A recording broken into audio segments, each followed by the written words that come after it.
प्रणाली टीवी को आपण मानकु स्वागत। आजिर मुख्य खबर गंजाम जिला सदर महकुमा छत्रपुरस्थ पुरातन ट्रेजेरी बंगला परिसर में दुईटी मुख्य आवास कोठार बुधवार आनुष्ठानिक उद्घाटन हो जाइछि।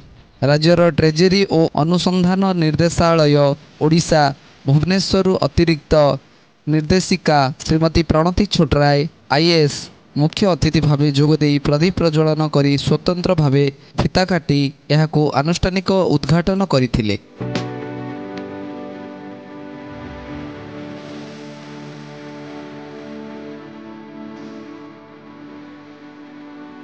1,23,00,000 टंकार व्यय दुईटी ऑफिसरंकर रहणी गृह एवं अन्य दुईटी साधारण स्टाफ रहिबा पक्का घर निर्मित कोठा उद्घाटित होइछि।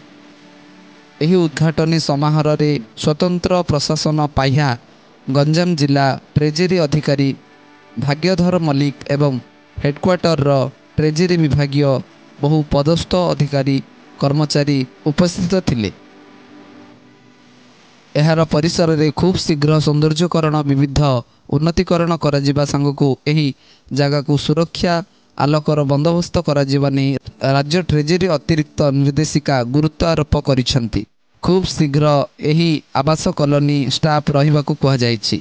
एठारे सुरक्षा कर्मी सीसीटीवी संजोग आदिर व्यवस्थापना करने ट्रेजेरी अतिरिक्त निर्देशिका मैडम श्रीमती छोटराय निर्देश देइछंती। आज दिनिकिया गस्तरे आसी श्रीमती छोटराय छत्रपुरस्थ जिला ट्रेजेरी कार्यालयर अनुसंधान और परिदर्शन करिसेंती।